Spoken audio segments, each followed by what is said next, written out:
Buenas noches a todos. Mi nombre es Matthew Ogden. Soy editor de larouchepac.com. Les quiero dar a todos la bienvenida a la tercera videoconferencia en vivo con el señor Lyndon LaRouche en larouchepac.com. Esta es la tercera de una serie de videoconferencias que pretendemos continuar cada viernes de aquí hasta las elecciones del 6 de noviembre en Estados Unidos, que estamos a 18 días nada más. Ahora, también este lunes que viene va a ser el tercer debate y el último debate presidencial sobre el tema de la política exterior. Estamos a 3 días de eso nada más. Y les puedo garantizar que lo que el señor LaRouche va a decir hoy en la noche va a tener mucho impacto sobre lo que acontece en ese debate también. Así es que en vez de dar una introducción demasiado amplia, antes de que el señor LaRouche haga sus comentarios introductorios, quiero decirles nada más una palabra respecto a nuestro formato hoy en la noche. Como lo hemos hecho anteriormente, el señor LaRouche hablará de manera introductoria y luego habrá una discusión, un periodo de discusión entre el señor LaRouche y miembros del auditorio que está en público que están aquí, pero también están bienvenidas las preguntas que puedan tener ustedes, que pueden enviar a preguntas@larouchepac.com. Me da mucho gusto presentarles hoy al señor Lyndon LaRouche.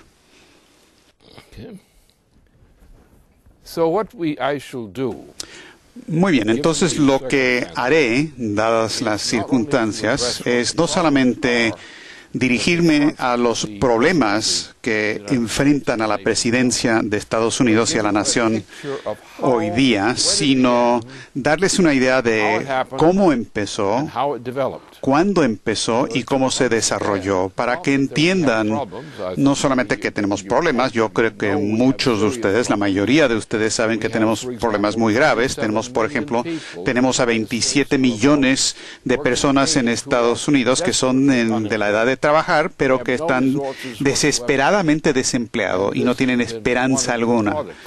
Y este ha sido uno de los productos de lo que ha sido la política de Estados Unidos en este proceso de degeneración a este punto más bajo que hemos tenido con el periodo de la reelección o nombramiento a la reelección de Obama a la presidencia. Este es el punto más bajo de toda la historia de Estados Unidos, lo peor de todo.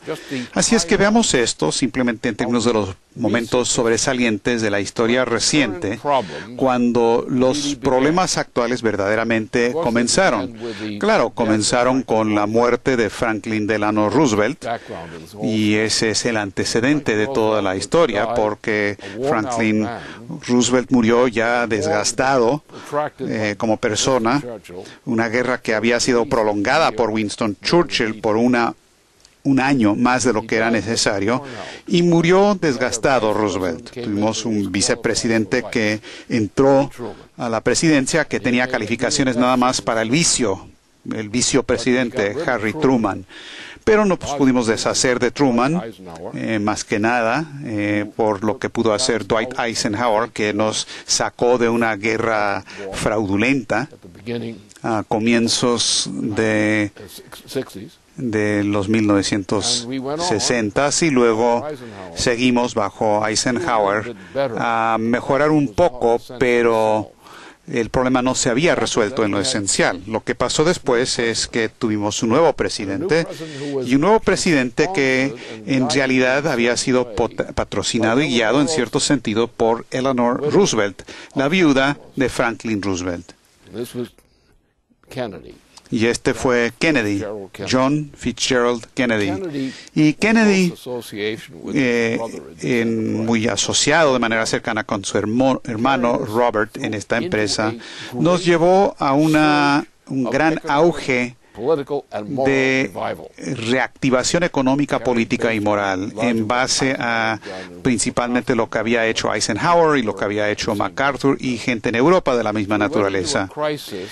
Pero luego entramos en una crisis cuando habían dos temas, dos cuestiones. Primero, el Imperio Británico estaba tratando de consolidar su posición como el imperio dominante del planeta y nos estaba comiendo a nosotros, si es que podían.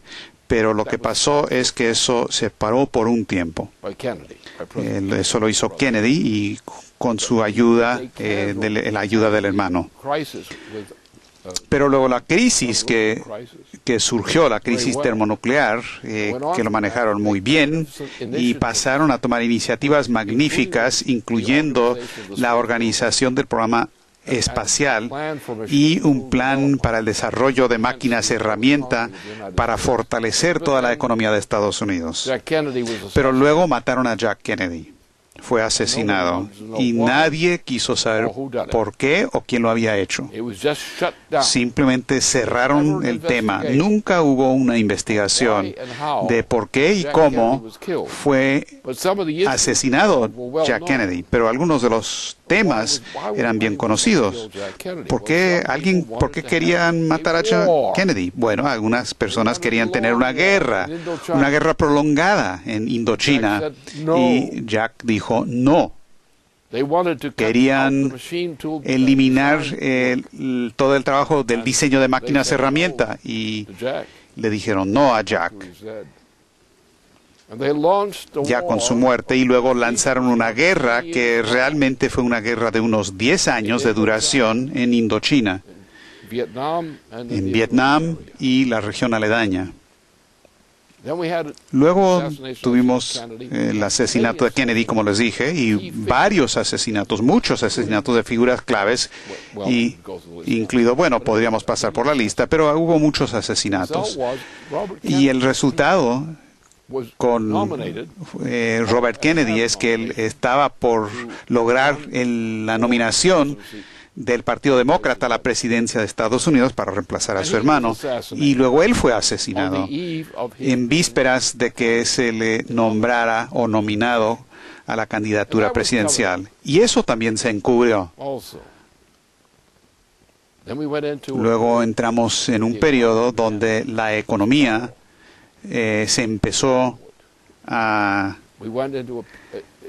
reducir e ir cuesta abajo. En 1971, uno de los acontecimientos importantes de mis logros es que yo había pronosticado 3 años antes la depresión de 1971, que fue una depresión económica. Fui el único que lo hizo y después, por mi logro y éxito en eso, me metí en problemas. Pero lo que pasó después es que todo el periodo de los 1970 fue un desastre económico, un desastre en cuanto al estilo de vida de nuestra gente. Íbamos cuesta abajo. Pero en medio de esa década, yo lancé una campaña presidencial. ¿Yo por qué quise ser candidato a la presidencia? Bueno, tuve cierto respaldo en ese momento, pero ¿cuál fue mi razón? Yo me percaté y dije y lancé una campaña presidencial con televisión y las cosas típicas para advertir a la gente respecto a la razón verdadera del problema. Había una intención de meter a Estados Unidos a una guerra termonuclear. Así es que yo lancé una campaña presidencial porque pensaba que iba a ganar la presidencia de Estados Unidos. Eso estaba muy lejos de ser posible en ese momento, pero para poder plantear ante el público nacional como tema de la elección presidencial, y es que no debemos meternos para nada a una guerra termonuclear. Eso tuvo repercusiones, tanto en Europa como en Estados Unidos. Y como resultado de esa elección y las cuestiones planteadas, empezó a venir donde mí gente influyente, algunos muy influyentes, figuras principales militares de Europa, en Francia, los gaullistas, en Alemania, lo mismo. También en Italia y también de Argentina y otros lugares. Y lo que empezó a ocurrir durante ese periodo es que hubo un desarrollo de lo que se llegó a conocer como la Iniciativa de Defensa Espacial.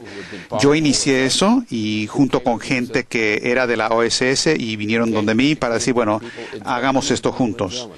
Llevamos eso a la gente dirigente de Alemania, especialmente también los militares en Francia y lugares parecidos.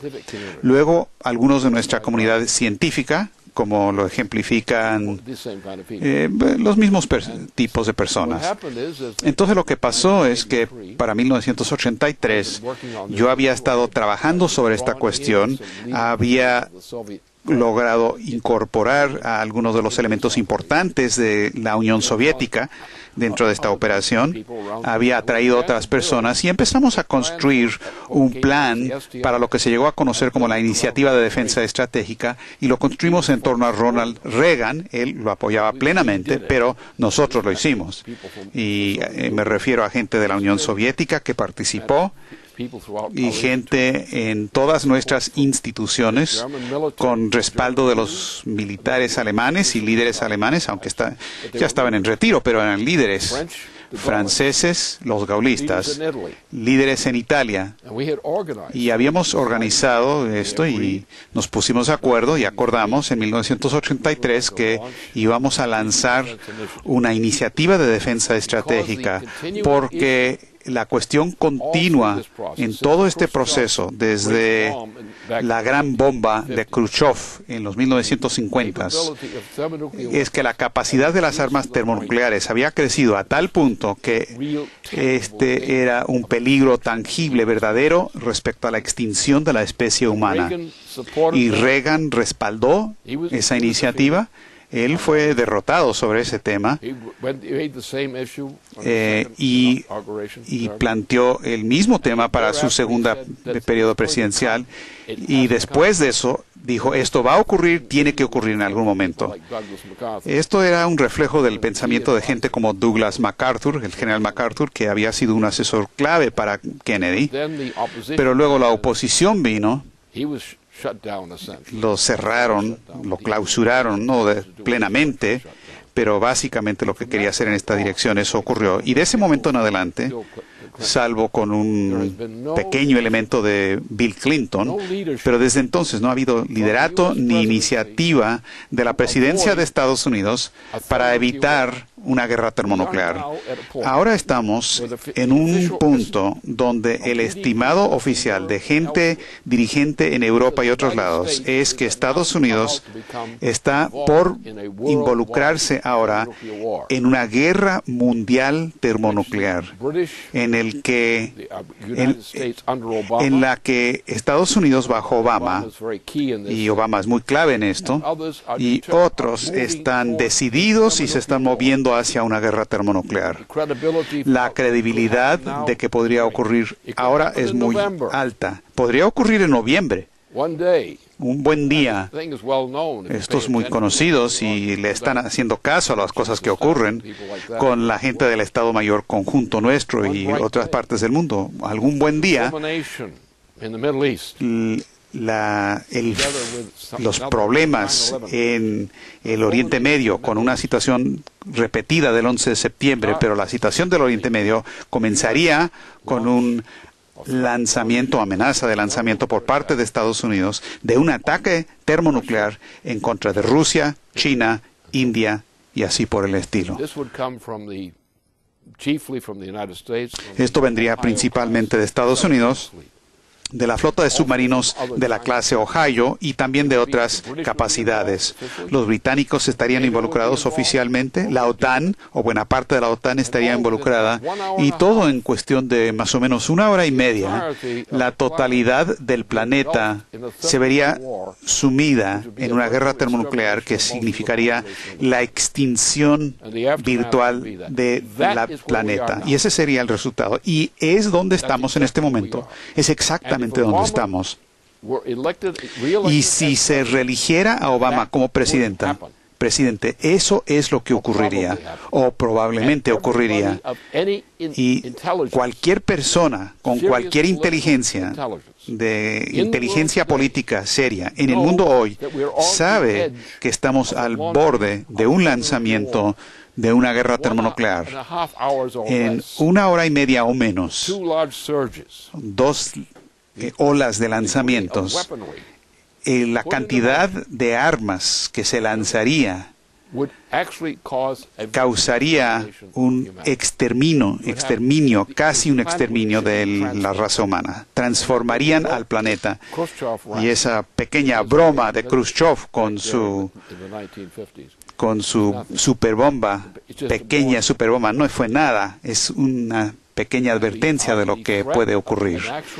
Y la amenaza de un lanzamiento de una guerra termonuclear ya estaba sobre la mesa en Estados Unidos y ciertos círculos en Estados Unidos, en el sistema de la presidencia, en ese entonces, en los 1970s, donde yo me empecé a involucrar en el asunto. Así es que este es el meollo del problema verdadero. Ahora, ¿qué significa esta guerra? ¿Por qué una guerra termonuclear? ¿Por qué lanzar o amenazar con lanzar la capacidad de ir a una guerra termonuclear? ¿A quién le interesaría hacer eso? Bueno, hay una reina en Inglaterra, por ejemplo. Ella no es el único problema, pero tomemos la reina en Inglaterra y ella es la que quiere reducir la población humana. Recientemente, en el último año o 2 años, ha organizado un movimiento de locos públicamente, con gran furor público dentro de Inglaterra, pero también en otros lados, a favor de la reducción de la población humana de su nivel actual, estimado de unos 7.000 millones de seres humanos que viven en este planeta, a un nivel aproximadamente de 1.000 millones. En otras palabras, lo que pretenden es el mayor genocidio que jamás se ha considerado en contra de la especie humana. Y esa es la política de la reina de Inglaterra.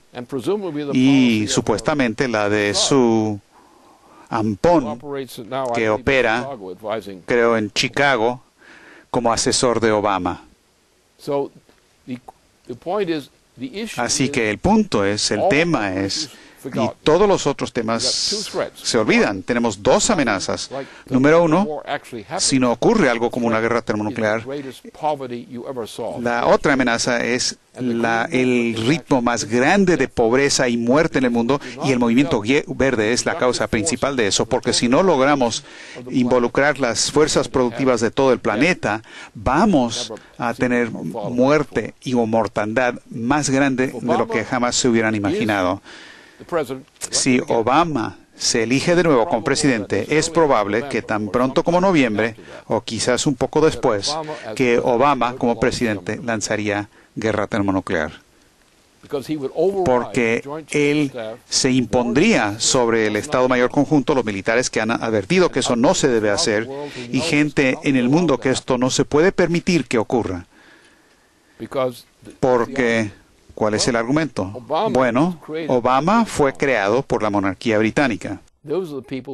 Esa es la gente que lo respaldaron, lograron los fondos fraudulentos y las cosas que le permitieron ganar la elección. Fue uno de los mayores timos y una de las victorias más cuestionables que jamás se haya concebido, por lo menos en una nación importante. Y él está aquí para ese fin. La evidencia está ahí. ¿Qué pasó con la atención médica suya? ¿Qué hizo Obama? Hizo lo primero que hizo también Adolfo Hitler cuando llegó al poder. Cortemos la atención médica. Y su programa adicional fue una copia al carbón de lo que Hitler puso en operación en el primer periodo de su gobierno. Fue la misma cosa. ¿Cuál es el punto aquí? Los británicos dicen, la reina británica dice, y ella tiene un respaldo amplio por parte de los llamados verdes. Ahora, todos los verdes no son tan así, todos, algunos son verde amarillo, otros verdes, pero la ideología es que no debemos tener tecnología avanzada, alta densidad de flujo energético y tecnología que depende de esa densidad en todo el mundo, y tenemos que reducir la población del mundo de 7.000 millones de seres humanos a 1.000 millones, o más o menos 1.000 millones. Esa es su política. Esa es la política detrás de Obama. Esa es la política en contra de la que estamos peleando en varias partes del mundo. Europa está por morir. Todo el sistema de Europa, todo el sistema europeo, el llamado sistema del euro, está por desintegrarse. Está en un proceso de hiperinflación. Obama ahora ha colocado a Estados Unidos en un estado de hiperinflación con su sistema de rescates bancarios. Todas esas cosas están ahí. Sin embargo, Si tomamos las acciones apropiadas, ninguna de estas cosas tienen por qué ocurrir. Hay un movimiento poderoso entre naciones de importancia y otros en el mundo para que no tengamos una guerra termonuclear. No permitir que eso ocurra. No justificarlo, no tolerarlo. Hay un impulso en el mundo para poder alimentar al mundo. Hay gente en Estados Unidos, nuestra propia gente, no se les está dando la alimentación necesaria. Y para fines de este año, el efecto de las políticas en particular el gobierno de Obama, significarán muerte en gran escala por escaseces de alimentos y otras cosas dentro de los propios Estados Unidos. Así es que todos los temas se reducen a una sola cosa. Ahora, la presidencia, cuando uno habla de la presidencia, no se puede hablar de temas o cuestiones. Es bueno por esta cuestión, malo por la otra cuestión. Esto se hace a cada rato. Es una tontería total. Miren, ¿qué pasó? Tenemos una política en Estados Unidos, una política mala de alimentos. No estamos produciendo los alimentos suficientes para mantener a la población de Estados Unidos. No hemos hecho nada respecto a la escasez de agua en los grandes llanos de Estados Unidos. Cosas de ese tipo. No se está consiguiendo nada sino desastres de lo que representa este presidente Obama. Ahora, puedo decir más al respecto, pero vayamos a un punto decisivo sobre lo que significa esto. ¿Qué hacemos? La respuesta, obviamente, alguien dice, bueno, tenemos un republicano, ¿no es cierto? Mucha gente diría, vean simplemente la planilla republicana, el candidato no es tan malo, pero hay gente realmente, gente muy mala, gente muy dura entre las filas de los republicanos y tenemos que hacer algo al respecto. Ahora, Obama en este momento no es popular, a pesar de todas las porras que se le hacen. No es popular dentro de la población. Muchos demócratas claves van a seguir siendo demócratas, pero lo van a hacer no votando en la elección. Y es aquí donde está el potencial, o una buena parte del potencial, para una victoria republicana.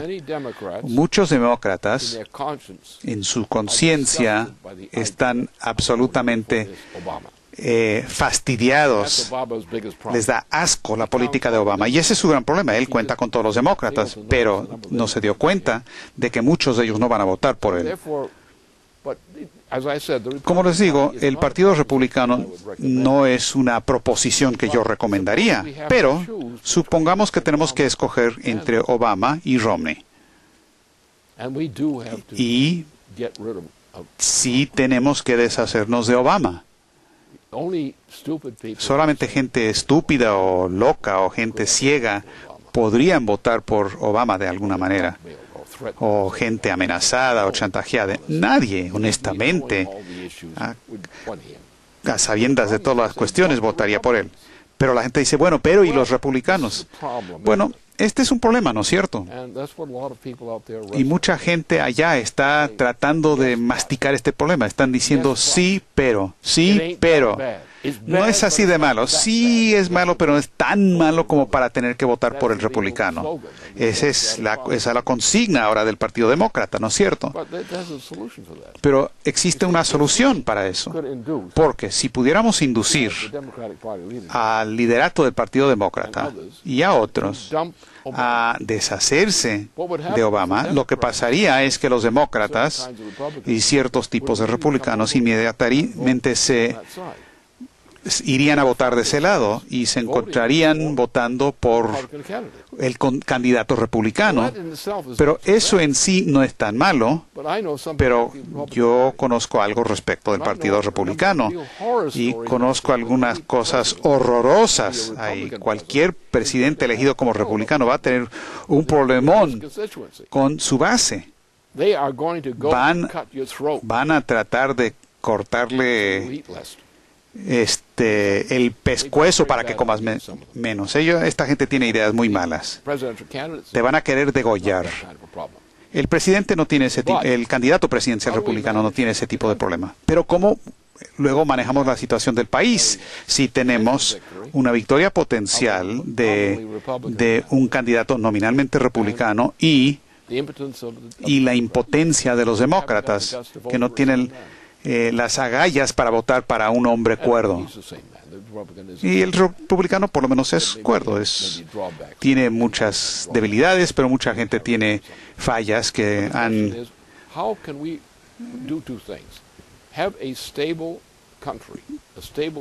Pero la cuestión es cómo mantenemos y cómo conseguimos tener un país estable y un gobierno estable sin algunas de las cosas que queremos evitar, y también tener una sociedad estable en lo económico. Ese es el desafío que enfrentamos. Ahora, muchos de los republicanos quieren resolver todos los problemas cortando todo. Que la gente se muera de hambre y salvo unos cuantos es su idea. Por lo tanto, veamos los problemas como... ¿Saben quién? George Washington hubiera abordado estos problemas. Washington se opuso completamente, totalmente al sistema de los partidos. Ahora, hay una diferencia entre la Constitución de Estados Unidos, tal y como fue creado inicialmente, y lo que se hace bajo el sistema de los partidos. El sistema de los partidos entró para destruir a los Estados Unidos y abrió las puertas para esa destrucción, porque la gente luego empezó a jugar con el sistema partidista. Ahora, el concepto de Washington y mi concepto también es, hay que deshacernos de este sistema de partidos. Deberíamos elegir directamente, debemos elegir a un gobierno, pero hay que elegir al gobierno como tal. Y luego dejar que la gente, con organizaciones de los partidos, pero por fuera del proceso de votación como tal, que es lo que había querido hacer Washington, porque lo que pasa cuando hay este proceso de votación, se llega a componendas, tranzas en base al partidismo, y estas componendas resultan en la falta de medidas y votaciones y programas que son esenciales para la existencia de la nación. Por ejemplo, lo que se ha realizado desde 1971, los logros del sistema de los partidos ha sido simplemente de empeorar todo. ¿Y cómo se ha hecho eso? En base a componendas, tranzas, en base al principio de que se puede regatear todo. Ya no operamos en base a los principios. Ahora, lo que yo he dicho claramente en esta campaña electoral, que hay tres cosas que se tienen que hacer ahora simplemente para salvar a Estados Unidos, para que no se desmorone. Una cosa, tenemos que tener una ley Glass-Steagall como tal. Es una ley para republicanos y para demócratas todos. Porque si no logramos la ley Glass-Steagall y no tenemos la Tercera Guerra Mundial, la guerra termonuclear, entonces la economía se va a desintegrar. Lo que tenemos ahora es un proceso de hiperinflación que hace que 1923 en Alemania parezca una simple broma. Tenemos la peor hiperinflación del mundo que ahora se está gestando, está activando los motores en Europa, en Estados Unidos y en otros lados. No tenemos ni la posibilidad de salir de esto si seguimos con la política de Obama en economía, ni hablar de la cuestión de la guerra termonuclear. No hay posibilidad de que sobreviva la economía de Estados Unidos si no cambiamos esta política. Así es que no podemos tener este tipo de pensamiento. Tenemos que tener Glass-Steagall. La gente en Europa, la gente en Inglaterra, gente importante dice, no, necesitamos Glass-Steagall, no podemos sobrevivir sin Glass-Steagall. Y todo el mundo tiene que votar por eso, porque es una afirmación de moralidad al hacerlo. Ahora, requerimos otra cosa. También requerimos, supongamos que hacemos eso, la ley Glass-Steagall. ¿Cuál va a ser nuestra situación? Va a ser que estamos en un tremendísimo lío, porque no vamos a tener, no va a sobrar, no va a quedar, una vez que eliminemos toda esta deuda sin valor alguno, no va a quedar nada casi para respaldar el crecimiento de la economía de Estados Unidos. Pero existe una solución que se encuentra dentro de Estados Unidos que se remonta hasta los 1960s. Y ustedes saben cuál es esa solución. Lo que ocurrió hace siglos en la colonia de la Bahía de Massachusetts. Así que hay un sistema de ese tipo y lo que necesitan es que necesitamos más dinero. Esto lo hemos hecho antes en Estados Unidos. Lincoln lo hizo durante la Guerra Civil. Se ha hecho en otros momentos también. Simplemente hay que lograr que el gobierno federal emita crédito, pero hay que asegurar hacia dónde va ese crédito. Es decir, hay gente que se está muriendo de hambre en la calle, 27 millones de personas de edad de trabajo que se están muriendo de hambre en las calles o en otros lados. ¿Qué vamos a hacer con ellos? ¿Los vamos a emplear o no? Vamos a crear el empleo para ellos, vamos a crear las oportunidades para reconstruir la economía.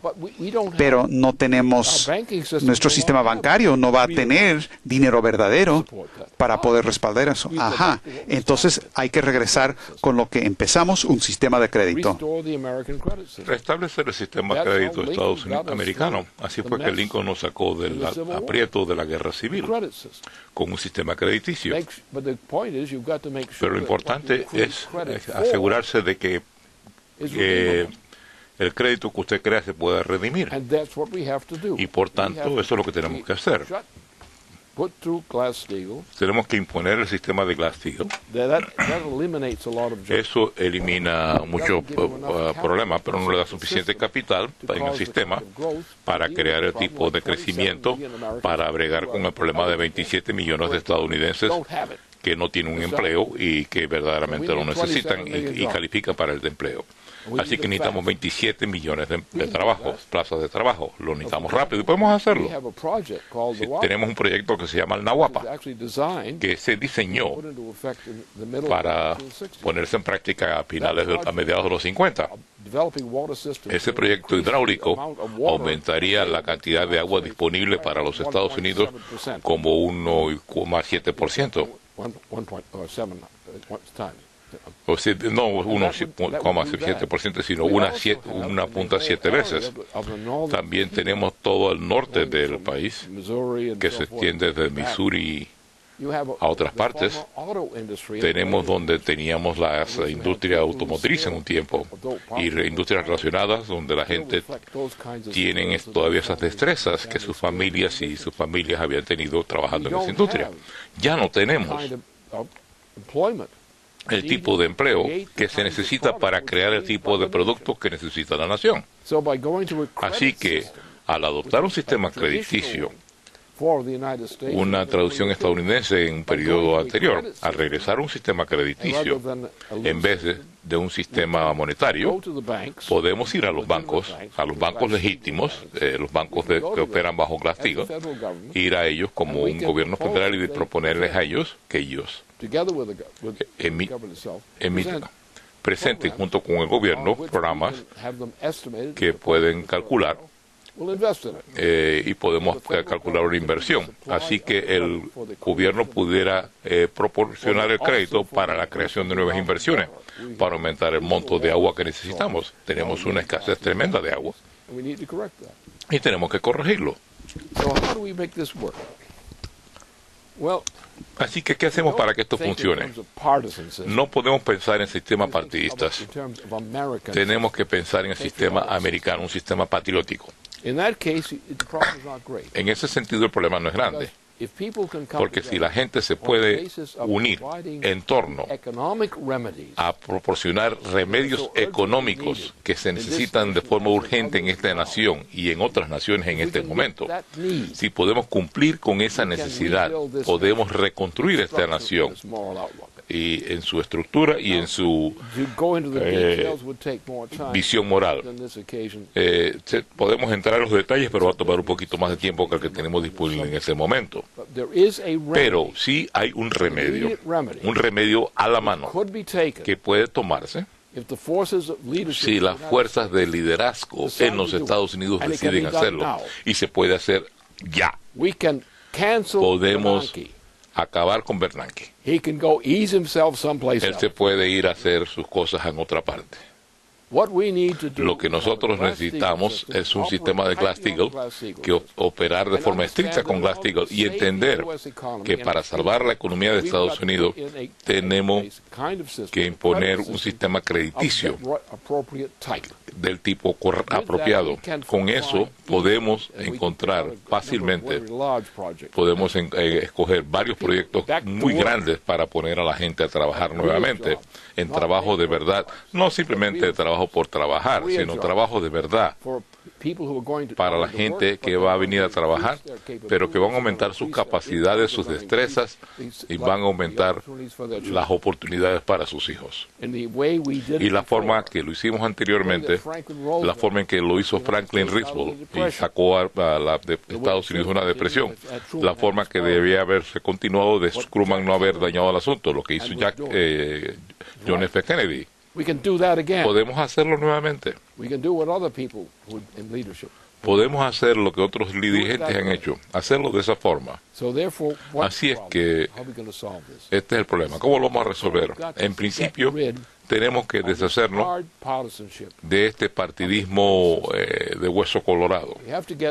Tenemos que establecer un sistema que se fundamente en el sistema crediticio, en Glass-Steagall, y no cortar esto acá y eliminar aquello acá, y tenemos que tener un programa para la recuperación de la nación, porque no hay ningún programa de parches, de tranzas. No le bese usted el trasero a su colega, nada más de eso, ya se acabó.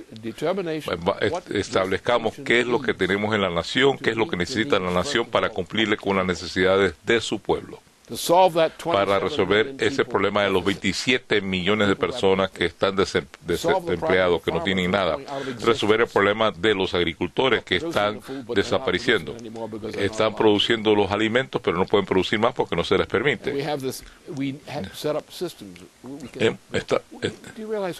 Usted sabe lo que tenemos, las oportunidades que tenemos a la mano.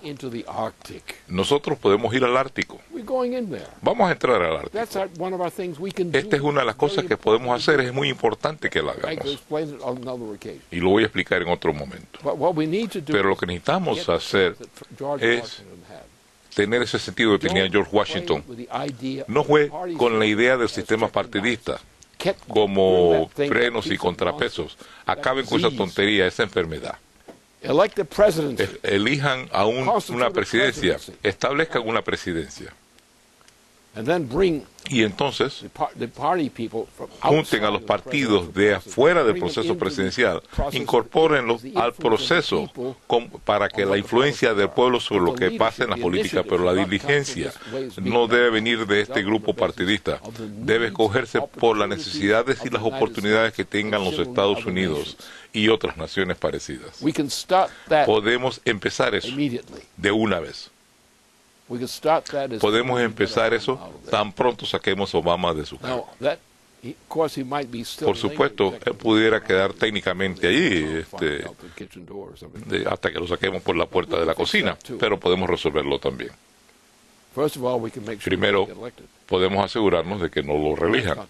Eso no es difícil de hacerlo. Si tenemos la política correcta y hacemos el esfuerzo debido, esta nación va a desaparecer a no ser que nos deshagamos de Obama, porque Obama nos quiere matar a nosotros y hay que entender eso. Por tanto, nosotros, el pueblo de Estados Unidos, tenemos, como hizo George Washington, que retomar la devoción a nuestros principios. El principio por el cual luchamos tan duro. Recuérdense lo que éramos. Nosotros en Estados Unidos creamos una nueva nación, una nación que fue capaz de forma implícita de curar el problema de Europa específicamente, de curar las injusticias de la esclavitud en África, de curar la injusticia en el centro y Suramérica, de levantar el mundo a un nivel superior. Esa era nuestra misión. Y en parte cuando tuvimos buenos momentos hicimos exactamente eso, hicimos cosas buenas. como el presidente Kennedy hizo cosas muy buenas, que ejemplificaron lo que Estados Unidos significa cuando está funcionando en la intención que se estableció.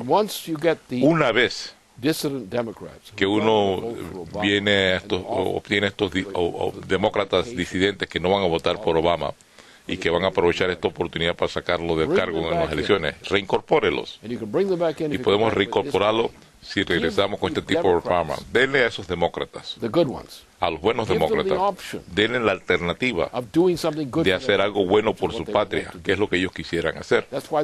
Por eso es que no quieren votar por este presidente, porque saben que no es una persona que merece su voto. No quiere votar por los republicanos tampoco, pero definitivamente no quieren votar por Obama. Si podemos incorporar a los demócratas y a los independientes del mismo lado con esta posición, junto con republicanos decentes, eso es todo lo que se necesita. Pero eso significa que vamos a estar haciendo este tipo de tranzas y arreglos y componendas. Lo que necesitamos es un programa para la recuperación, no solamente para Estados Unidos, sino para nuestra cooperación con el resto de las naciones del mundo. Eso es lo que tenemos que hacer y dejar toda esta tontería.